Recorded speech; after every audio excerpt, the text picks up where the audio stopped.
प्रश्न पूछे जाते हैं। इस वीडियो में हम भारत के आधुनिक इतिहास से संबंधित उन प्रश्नों को पढ़ेंगे जो बार बार परीक्षा में पूछे जाते हैं और हर प्रश्न को डिटेल में पढ़ेंगे, एक्सप्लेनेशन के साथ पढ़ेंगे। तो प्लीज़ आप इस वीडियो को पूरा जरूर देखें। वीडियो बहुत ही ज़बरदस्त, बहुत ही शानदार होगी। चलिए शुरू करते हैं। पहला प्रश्न है, किस अधिनियम के तहत वॉरेन हेस्टिंग्स बंगाल के प्रथम गवर्नर जनरल बनाए गए? इसका सही जवाब है ऑप्शन ए 1773 का रेगुलेटिंग एक्ट। याद रखें, 1773 के रेगुलेटिंग एक्ट के तहत वॉरेन हेस्टिंग्स को बंगाल का पहला गवर्नर जनरल बनाया गया और इसी एक्ट के तहत कोलकाता में सर्वोच्च न्यायालय की स्थापना की गई थी, जिसका मुख्य न्यायाधीश एलिजा हेम्पे को बनाया गया था। 1813 का चार्टर एक्ट है जो इसके तहत ईसाई मिशनरियों का भारत में आगमन हुआ था और ईस्ट इंडिया कंपनी के एकाधिकार को सीमित कर दिया था। अफीम, चाय और चीन के साथ भी व्यापार कर सकती थी कंपनी। 1833 का चार्टर एक्ट, इसके तहत बंगाल के गवर्नर जनरल को भारत का गवर्नर जनरल बना दिया गया और भारत के पहले गवर्नर जनरल थे लॉर्ड विलियम बेंटिक। तो इतनी बातें हम इस प्रश्न से याद रखी हैं। बढ़ते हैं अगले प्रश्न। प्रार्थना समाज के संस्थापक कौन थे? इसका सही जवाब है ऑप्शन डी आत्माराम पल्लू। आत्माराम पल्लूवाल ने मुंबई में 31 मार्च 1867 को प्रार्थना समाज की स्थापना की।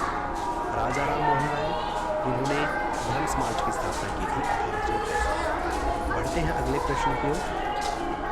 इंडियन नेशनल कांग्रेस के संस्थापक कौन थे? इसका सही जवाब है ऑप्शन सी ए.ओ. ह्यूम।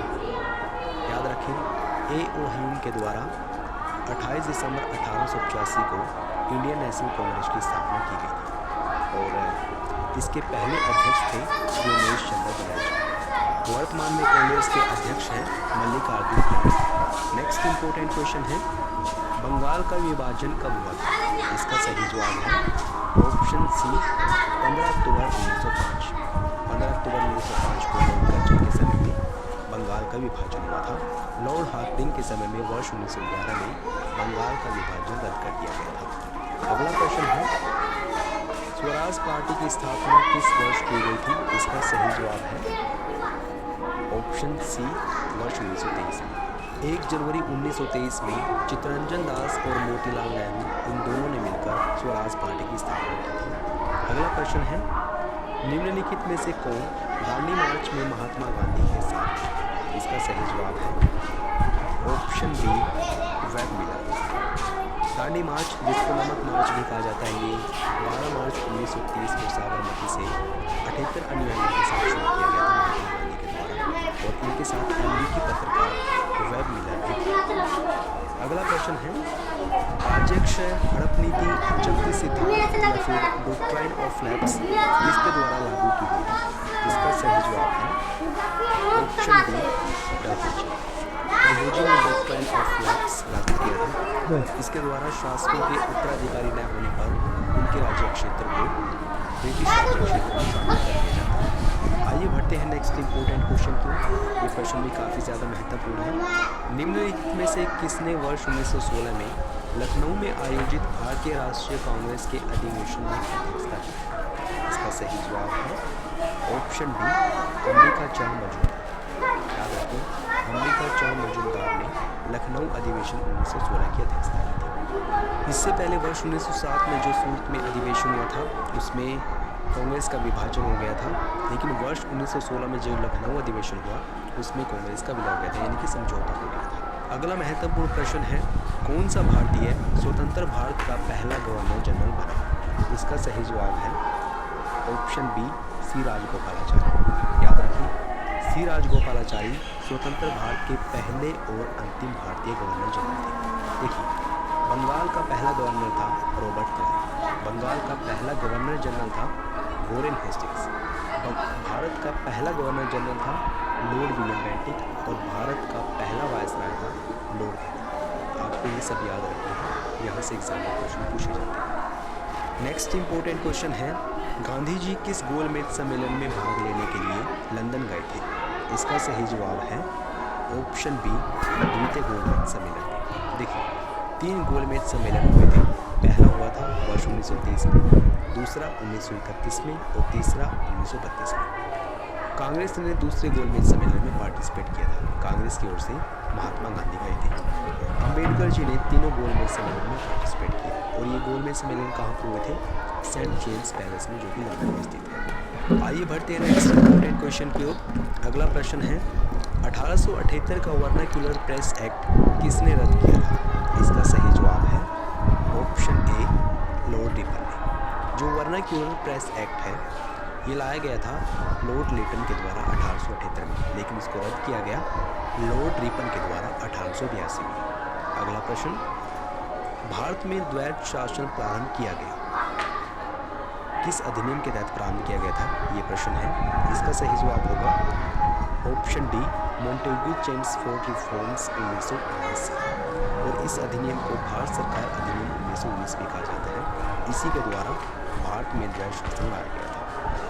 अगला प्रश्न है लॉर्ड मैकाले संबंधित है, इसका सही जवाब है ऑप्शन सी, अंग्रेजी शिक्षा से।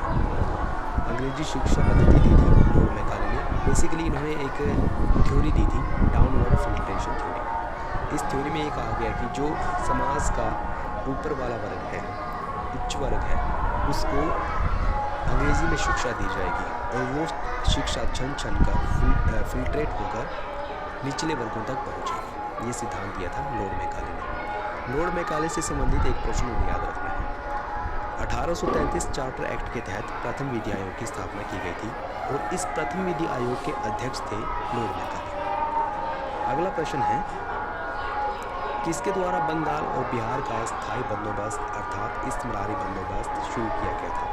इसका सही जवाब होगा ऑप्शन डी, लॉर्ड कॉर्नवालिस के द्वारा। इनके द्वारा स्थायी बंदोबस्त व्यवस्था शुरू की गई थी और इसके तहत जमींदारों को भूमि का स्वामी माना गया था। अगला प्रश्न है 1857 के विद्रोह के समय भारत का गवर्नर जनरल कौन था? इसका सही जवाब होगा ऑप्शन बी, लॉर्ड कैनिंग। जब 1857 की क्रांति हुई थी तब भारत का गवर्नर जनरल था लॉर्ड कैनिंग और फिर 1857 की क्रांति के बाद भारत का गवर्नर जनरल भारत को वायसराय बना दिया गया और भारत का पहला वायसराय किसे बनाया गया?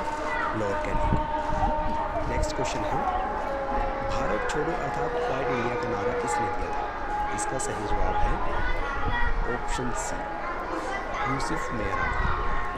भारत छोड़ो आंदोलन महात्मा गांधी ने शुरू किया था, लेकिन भारत छोड़ो का नारा दिया था यूसुफ मेहरा ने। नेक्स्ट इंपॉर्टेंट क्वेश्चन है किस वर्ष राष्ट्रीय गीत वंदे मातरम पहली बार गाया गया था? इसका सही जवाब है ऑप्शन ए, 1896। याद रखें 1896 में वंदे मातरम पहली बार गाया गया था जब कोलकाता अधिवेशन हुआ था 1896 और इस अधिवेशन की अध्यक्षता रहीमतुल्लाह सैलानी ने की थी। बढ़ते हैं नेक्स्ट इंपॉर्टेंट क्वेश्चन की। अगला प्रश्न है किस गवर्नर जनरल ने वर्ष 1911 में भारत की राजधानी कोलकाता से दिल्ली स्थानांतरित करने की घोषणा की थी? इसका सही जवाब है option D, Lord Hardinge. Lord Hardinge द्वितीय ने भारत की राजधानी को कोलकाता से दिल्ली स्थानांतरित करने की घोषणा की थी 12 दिसंबर 1911 और भारत की राजधानी 1912 में कोलकाता से दिल्ली की थी। नेक्स्ट क्वेश्चन है निम्नलिखित में से कौन सा एक जर्नल अबुल कलाम आज़ाद द्वारा प्रकाशित है? इसका सही जवाब है ऑप्शन ए, अल हिलाल। अल हिलाल के रचनाकार कौन है? अबुल कलाम आज़ाद। कामरेड मौलाना मोहम्मद अली ने लिखी है। ज़मींदार अखबार निकाला था मौलाना ज़फ़र अली खान ने और द इंडियन सोशलिस्ट ये शुरू की गई थी श्यामजी कृष्ण वर्मा के द्वारा। नेक्स्ट क्वेश्चन है निम्नलिखित में से किस गवर्नर जनरल ने भारतीय सिविल सेवा यानी इंडियन सिविल सर्विसेज का सृजन किया? इसका सही जवाब है option C, Lord Cornwallis. ICS की शुरुआत किसने की थी? लॉर्ड कॉर्नवालिस ने की थी। चार्टर अधिनियम 1813 के तहत इसकी व्यवस्था की गई। आइए बढ़ते हैं अगले प्रश्न की ओर। अगला प्रश्न है गदर पार्टी की स्थापना कब की गई थी?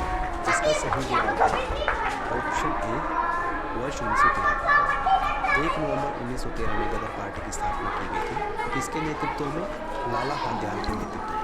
और इसके पहले अध्यक्ष बनाए गए थे सोहन सिंह महात्मा। कहाँ पर इसकी स्थापना की गई? सेंट फ्रांसिस्को यूएसए में। अगला प्रश्न है सत्यार्थ प्रकाश पुस्तक के लेखक कौन है?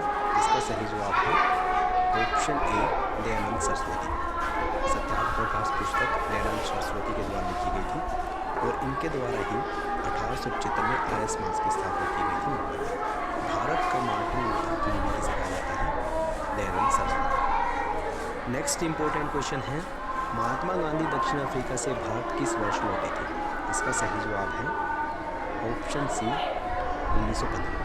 महात्मा गांधी दक्षिण अफ्रीका गए थे 1893 में और दक्षिण अफ्रीका से भारत में आए थे 9 जनवरी 1915 में और इसलिए 9 जनवरी को प्रवासी भारतीय दिवस मनाया जाता है। अगला प्रश्न है, कांग्रेस का प्रथम विभाजन 1907 के सूरत अधिवेशन में हुआ था। इसमें दूसरा विभाजन कब हुआ? इसका सही जवाब होगा ऑप्शन सी मुंबई 1918। मुंबई 1918 में कांग्रेस का दूसरी बार विभाजन हुआ। पहली बार 1907 में हुआ था जब सूरत अधिवेशन हुआ और फिर 1916 में लखनऊ अधिवेशन हुआ था जिसमें कांग्रेस के बीच समझौता हुआ। अगला प्रश्न है, असहयोग आंदोलन की शुरुआत कब की गई थी? इसका सही जवाब होगा ऑप्शन ए 1 अगस्त 1920 में असहयोग आंदोलन शुरू किया गया था और 5 फरवरी 1922 में चोरी चोरा काम हो गया था जिसके पश्चात असहयोग आंदोलन को समाप्त कर दिया गया। 12 मार्च 1930 इस दिन सविनय अवज्ञा आंदोलन की शुरुआत की गई। नेक्स्ट क्वेश्चन है, मुंबई, मद्रास और कोलकाता में उच्च न्यायालय की स्थापना कब हुई? इसका सही जवाब होगा ऑप्शन बी 1860। इन शहरों में हाईकोर्ट की स्थापना की गई। वर्तमान में भारत की कितनी हाईकोर्ट थी? 25। आइए बढ़ते हैं अगले इंपॉर्टेंट क्वेश्चन को। निम्नलिखित में से किसने सोम प्रकाश नामक समाचार पत्र शुरू किया था? इसका सही जवाब होगा ऑप्शन बी ईश्वर चंद्र विद्यासागर। ईश्वर चंद्र विद्यासागर ने वर्ष 1868 में सोम प्रकाश नामक समाचार पत्र शुरू किया था। अगला प्रश्न है, भारतीय मुसलमानों के पृथक राज्य के लिए पाकिस्तान शब्द का प्रयोग सबसे पहले किसने किया था? मोस्ट इंपोर्टेंट क्वेश्चन है और इसका सही जवाब है ऑप्शन सी चौधरी रहमत अली ने पाकिस्तान शब्द दिया था। अगला प्रश्न, निम्नलिखित अंग्रेजी शासकों में से समाचार पत्रों से प्रतिबंध हटाने का श्रेय किसे दिया जाता है? इसका सही जवाब होगा option D Charles Macaulay. Next question, तहजीब उल अखलाक के रचनाकार कौन थे? इसका सही जवाब होगा ऑप्शन डी सैयद अहमद खान। उनके द्वारा तहजीब उल अखलाक की रचना की गई थी। नेक्स्ट इंपॉर्टेंट क्वेश्चन है, मुस्लिम लीग की स्थापना किसने की थी? इसका सही जवाब है ऑप्शन सी नवाब सलीमुल्लाह और मोहसिन मौद। इन दोनों ने मुस्लिम लीग की स्थापना की थी। बेसिकली मुस्लिम लीग की स्थापना वर्ष 1946 में हुई और इसकी स्थापना में 3 लोगों का हाथ है, आगा खान, सलीमुल्लाह और मोहसिन मौद, लेकिन इसके मुख्य संस्थापक थे इस्लाम। अगला प्रश्न है, असहयोग आंदोलन शुरू करने के समय भारत के वायसराय कौन थे? इसका सही जवाब होगा ऑप्शन बी लॉर्ड चेम्सफोर्ड। इनके समय में असहयोग आंदोलन शुरू किया गया था वर्ष 1920 में। नेक्स्ट क्वेश्चन है, वर्ष 1928 में नेहरू रिपोर्ट किनके नेतृत्व में तैयार की गई थी? इसका सही जवाब है ऑप्शन बी मोतीलाल नेहरू। इनके नेतृत्व में नेहरू रिपोर्ट तैयार की गई थी वर्ष 1928 में। अगला प्रश्न है, वह कौन सा प्रथम भारतीय था जो ब्रिटिश संसद के लिए निर्वाचित हुआ था? Most important question. इसका सही जवाब है ऑप्शन सी दादाभाई नौरोजी। दादाभाई नौरोजी प्रथम भारतीय थे जिनको ब्रिटिश संसद के लिए निर्वाचित किया गया था। अगला प्रश्न है, जब भारत को स्वतंत्रता प्राप्त हुई थी यानी वर्ष 1947 में, उस समय यूनाइटेड किंगडम में निम्नलिखित में से किस पार्टी की सत्ता थी? काफ़ी अच्छा क्वेश्चन है ये भी और इसका सही जवाब है option a labour party. Labour party की सत्ता थी इंग्लैंड जब भारत आजाद। अगला प्रश्न है, बंगाल की एशियाटिक सोसाइटी जिसकी स्थापना वर्ष 1984 में की गई थी के प्रवर्तक थे? इसका सही जवाब है option B Sir William Jones. इनके द्वारा ही बंगाल की एशियाटिक सोसाइटी की स्थापना की गई थी। Next important question, golden threshold नामक कविता संग्रह की रचयिता निम्नलिखित में से कौन है? इसका सही जवाब होगा ऑप्शन सी सरोजिनी नायडू। सरोजिनी नायडू ने लिखी है गोल्डन थ्रेशोल्ड। अगला प्रश्न है, भूदान आंदोलन किसने शुरू किया था? इसका सही जवाब होगा ऑप्शन सी, विनोबा भावे। याद रखिए, भूदान आंदोलन विनोबा भावे के द्वारा शुरू किया गया था। अंतिम प्रश्न है, शेड्यूलर आयोग का संबंध किससे था? इसका सही जवाब है ऑप्शन डी, शिक्षा से। याद रखें, शेड्यूलर आयोग किससे संबंधित था? शिक्षा से। दोस्तों, ये प्रश्न आप लोगों के लिए है। प्लीज़ इस प्रश्न का सही जवाब कमेंट बॉक्स में जरूर बताएं। प्रश्न पूछा गया आपसे, प्रार्थना समाज के संस्थापक कौन थे? ऑप्शन से दयानंद सरस्वती, स्वामी सहजानंद, राजा राममोहन राय या फिर महात्मा रामपाल। तो प्लीज़ इस प्रश्न का सही जवाब कमेंट बॉक्स में जरूर बताएं। वीडियो कैसी लगी ये भी बताना। अगर अच्छी लगी है तो इसको लाइक और शेयर करना। अगर आपने चैनल को सब्सक्राइब नहीं किया है प्लीज़ अभी सब्सक्राइब करें। वीडियो देखने के लिए आपका बहुत बहुत धन्यवाद।